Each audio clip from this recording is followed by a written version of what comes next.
बहुत समय पहले हिमगिरी राज्य में अनन्या नाम की एक राजकुमारी रहती थी। अनन्या केवल अपनी सुंदरता के लिए ही नहीं बल्कि अपने दयालु हृदय और निस्वार्थ प्रेम के लिए भी प्रसिद्ध थी।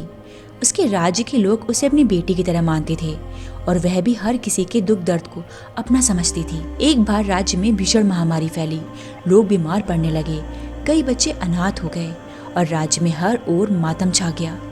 अनन्या ने जब यह सब देखा तो उसका हृदय रो पड़ा।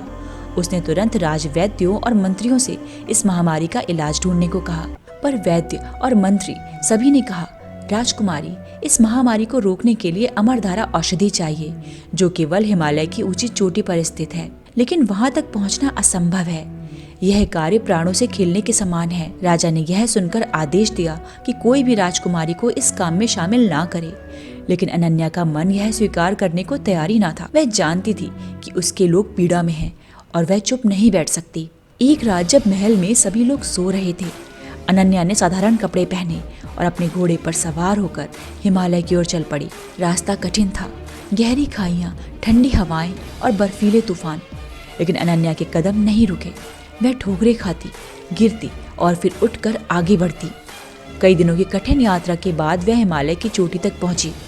वहां उसने दुर्लभ पौधा पाया, लेकिन जैसे ही उसने पौधे को तोड़ा, चोटी का बर्फीला हिस्सा खिसकने लगा। अनन्या ने देखा कि अब उसका लौट पाना असंभव है।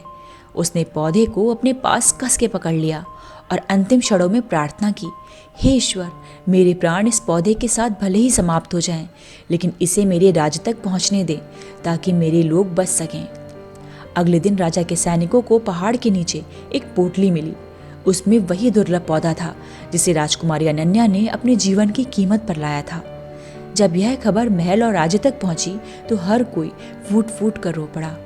अनन्या ने अपने लोगों के लिए अपना जीवन बलिदान कर दिया था। उस पौधे से बनाई गई औषधि ने महामारी को खत्म कर दिया। लोग फिर से स्वस्थ हो गए, लेकिन उनके दिलों में अनन्या के त्याग की गाथा सदा के लिए अमर हो गई।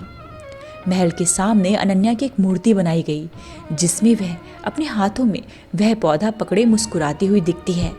हर किसी ने उसे देखकर प्रण किया कि वह भी अपने जीवन में दूसरों की भलाई के लिए कुछ करेगा। अनन्या ने सिखाया कि सच्चा त्याग वह है जो दूसरों के जीवन में प्रकाश भर दे, चाहे वह स्वयं अंधकार में क्यों न चला जाए।